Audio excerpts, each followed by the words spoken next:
Good morning friends, నేను మీ సాయి మల్లేష్ని మాట్లాడుతున్నాను. ముందుగా మా ఛానల్ సబ్స్క్రైబ్ చేసి లైక్ చేసి షేర్ చేయండి. అదేవిధంగా ఈరోజు వార్తల్లోని ముఖ్యాంశాలు తెలుసుకుందాం. ఆంధ్రజ్యోతి దినపత్రిక సిఈలపై అభియోగాల నమోదు, మేడిగడ్డ కుంగుబాటుపై రాష్ట్ర ప్రభుత్వం చర్యలు, బ్యారేజీ నిర్మాణం పూర్తి కాకుండా అయినట్లుగా సర్టిఫికేట్ ఇచ్చిన తిరుపతిరావు, సిఈ రమణారెడ్డి, దీనిపై సర్కారును ప్రశ్నించిన జస్టిస్ పిసి ఘోష్ కమిషన్, ఇద్దరిపై అభియోగాల నమోదుకు జీవోల జారీ, 10 రోజుల్లోగా లిఖితపూర్వక వివరణ ఇవ్వాలని ఆదేశం. ఈ విధంగా మేడిగడ్డ కుంగుబాటుపై రాష్ట్ర ప్రభుత్వం చర్యలు, బ్యారేజీ నిర్మాణం పూర్తి కాకుండా పూర్తయినట్లు సర్టిఫికేట్ ఇచ్చిన తిరుపతిరావు, సిఈ రమణారెడ్డి, దీనిపై సర్కారును ప్రశ్నించిన జస్టిస్ పిసి ఘోష్ కమిషన్, ఇద్దరిపై అభియోగాల నమోదుకు జీవోల జారీ, 10 రోజుల్లోగా లిఖితపూర్వక వివరణ ఇవ్వాలని ఆదేశం. ఈ విధంగా మేడిగడ్డ కుంగుబాటుపై రాష్ట్ర ప్రభుత్వం చర్యలు తీసుకుంటుంది. ఈ విధంగా ఆ ప్రాజెక్టు బ్యారేజీ నిర్మాణం పూర్తి కాకుండా పూర్తయినట్లు ఎందుకు సర్టిఫికేట్ ఇచ్చారు అన్నట్టుగా ఈ విధంగా సర్టిఫికేట్ ఇచ్చిన తిరుపతిరావు, సిఈ రమణారెడ్డిలను విధంగా ప్రభుత్వం ప్రశ్నిస్తున్నట్టుగా చూసుకోవచ్చు. వారిపై లిఖితపూర్వక దానికి వివరణ ఇవ్వాలి, లేకపోతే చర్యలు తీసుకుంటామన్నట్టుగా ప్రభుత్వం ప్రశ్నిస్తున్నట్టుగా చూసుకోవచ్చు. విచారణకు వేలాయ, ఈ నెల 6వ తేదీ ఉదయం 10 గంటలకు హాజరు కండి. ఫార్ములా కార్ రేస్ కేసులో కేటీఆర్కు ఏసీబీ నోటీసు, 7:30 రావాలంటూ అరవింద్ కుమార్, బిఎల్ఎన్ రెడ్డిలకు కూడా ఒప్పందాలు, చాటింగ్, ఈమెయిల్స్ ఆధారంగా విచారణ. ఇప్పటికే కేటీఆర్ను 7వ తేదీన విచారణకు రావాలన్న ఈడీ, న్యాయవాదులతో కేటీఆర్ బృందం సుదీర్ఘ చర్చలు, క్యాష్ పిటిషన్పై ఉత్కంఠ. ఫార్ములా కార్ రేస్ కేసులో నిందితుల విచారణకు అవినీతి నిరోధక శాఖ ఏసీబీ సన్నద్ధమైంది. ఈ కేసులో A1గా ఉన్న బీఆర్ఎస్ కార్యనిర్వాహక అధ్యక్షుడు మాజీ మంత్రి కేటీఆర్కు శుక్రవారం నోటీసు జారీ చేసింది. ఈ నెల 6వ తేదీ ఉదయం 10 గంటలకు విచారణకు రావాలని పేర్కొంది. ఇదే కేసులో సహనిందితులైన ఐఏఎస్ అధికారి అరవింద్ కుమార్, హెచ్ఎండిఏ మాజీ చీఫ్ ఇంజనీర్ బిఎల్ఎన్ రెడ్డిలకు కూడా నోటీసులు జారీ చేసింది. వారిని 7వ తేదీన విచారణకు రావాలని సదరు నోటీసులో పేర్కొంది. ఫార్ములా కార్ రేస్ వ్యవహారం అంతా కేటీఆర్ చెప్పినట్లే జరిగిందంటూ పురపాలక శాఖ ప్రత్యేక కార్యదర్శి దానకిషోర్ ఇచ్చిన ఫిర్యాదు మేరకు గత నెల 19వ తేదీన కేటీఆర్, అరవింద్ కుమార్, బిఎల్ఎన్ రెడ్డిపై ఏసీబీ కేసు నమోదు చేసిన విషయం తెలిసిందే. వీరందరిపై అవినీతి నిరోధక చట్టంలోని section 13(1)(a) red with 13(2) section 409, 120(b) ప్రకారం అభియోగాలు నమోదు చేశారు. ఆ తర్వాత ఫార్ములా కార్ రేస్ వ్యవహారంలో అసలేం జరిగిందన్న విధంగా ఇక్కడ కార్ రేస్ వ్యవహారంలో ప్రధాన నిందితులుగా కేటీఆర్ను భావిస్తే ఈ విధంగా దానకిషోర్ ఇచ్చిన ఫిర్యాదు మేరకు ఈ విధంగా ఏసీబీ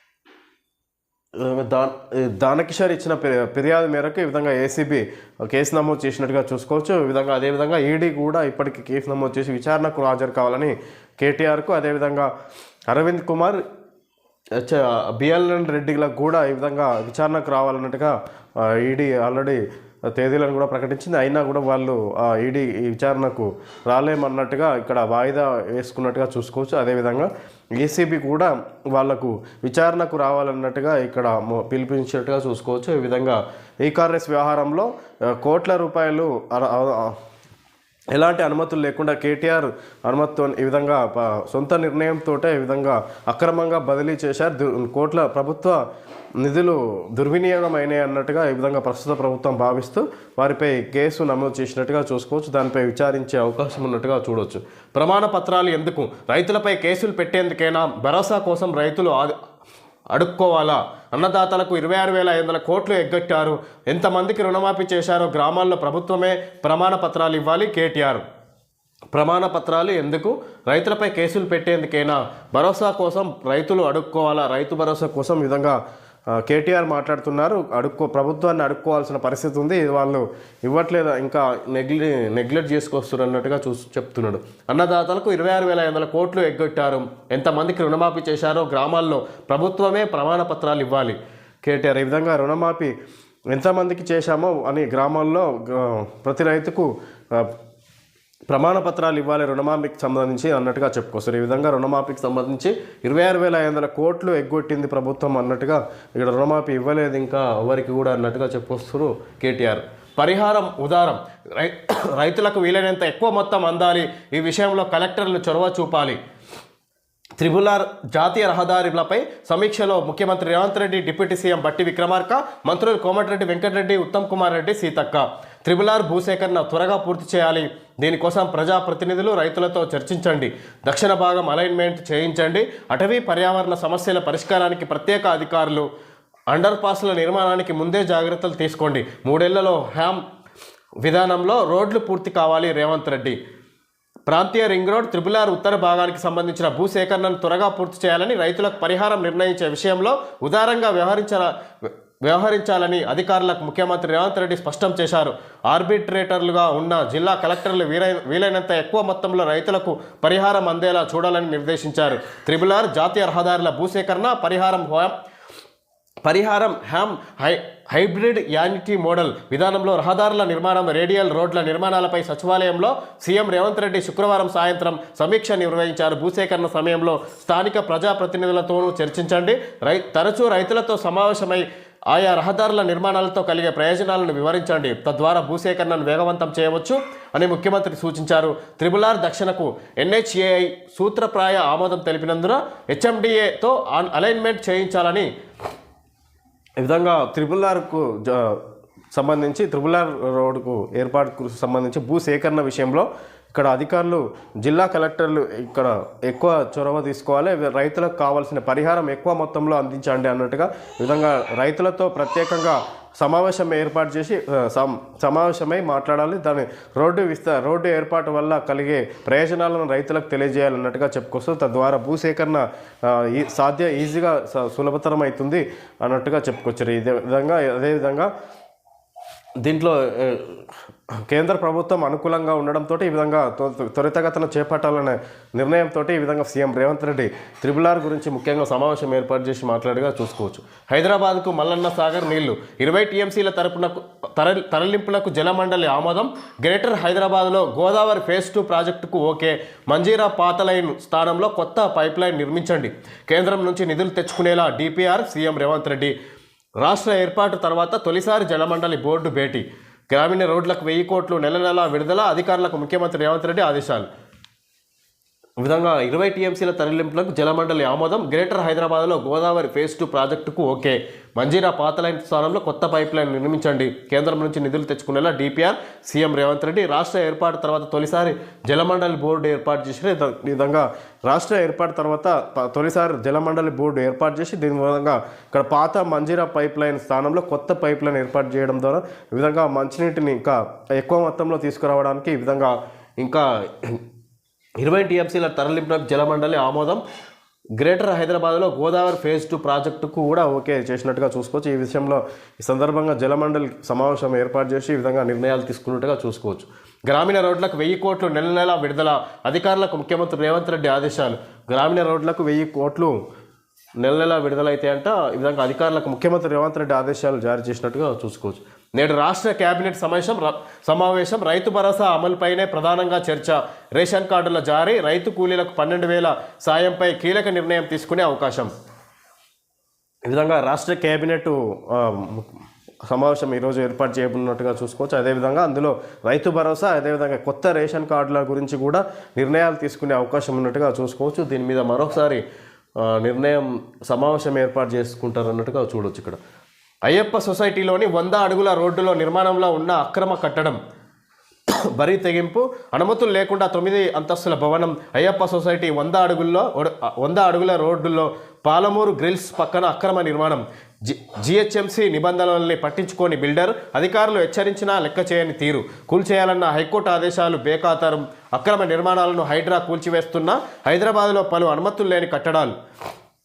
అక్రమ కట్టడాలపై ఓవైపు హైడ్రా కొరడా జులిపిస్తున్నా అనుమతులు లేని నిర్మాణాలను నేలమట్టం చేస్తున్న ఈ తరహా నిర్మాణాలు చేపట్టేవారు ఏమాత్రం వెనుకాడటం లేదు. పురపాలక శాఖ అధికారుల హెచ్చరికలనే కాకుండా న్యాయస్థానం ఆదేశాలను కూడా లెక్క చేయకుండా బరితెగించి అక్రమ నిర్మాణాలకు పాల్పడుతున్నారు.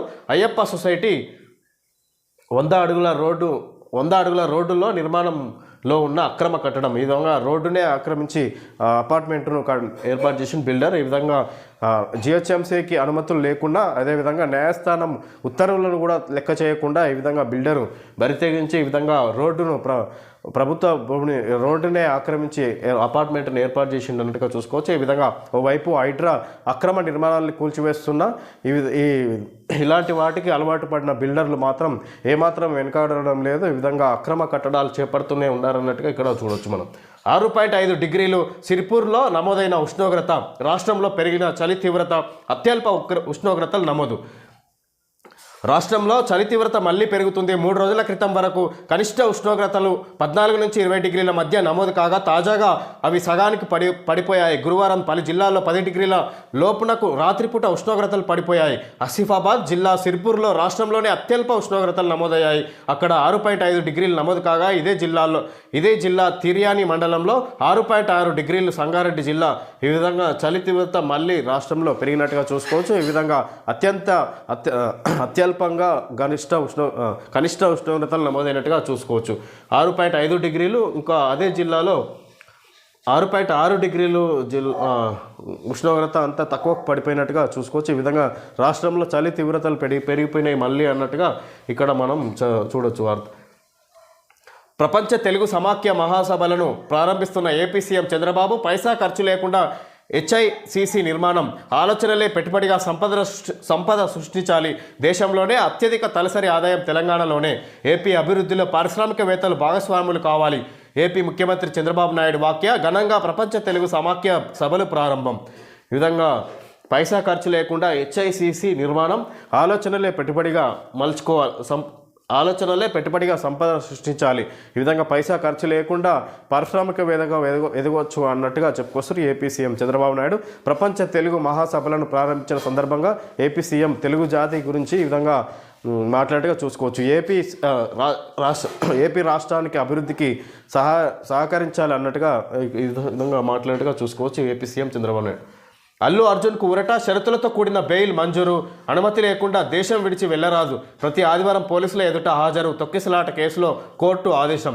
పుష్ప 2 బెనిఫిట్ షో సందర్భంగా సంధ్యా థియేటర్ దగ్గర డిసెంబర్ 4వ తేదీన జరిగిన తొక్కిసలాట ఘటనలో హీరో అల్లు అర్జున్కు నాంపల్లి కోర్టు షరతులతో కూడిన బెయిల్ను మంజూరు చేసింది.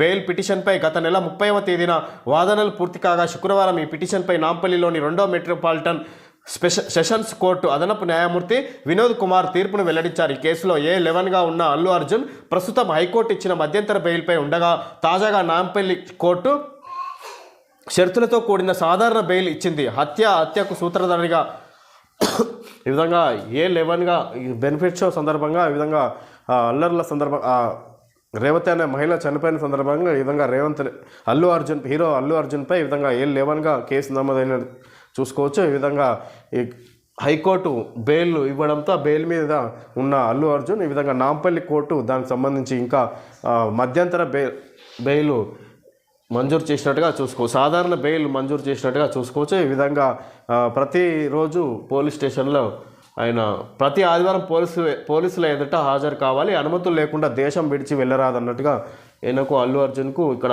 నాంపల్లి కోర్టు షరతులతో కూడిన బెయిల్ ఇచ్చినట్టుగా చూసుకోవచ్చు. చైనాలో కొత్త వైరస్ కలకలం. చైనాలో రోగులతో కిటకిటలాడుతున్న ఓ ఆసుపత్రి.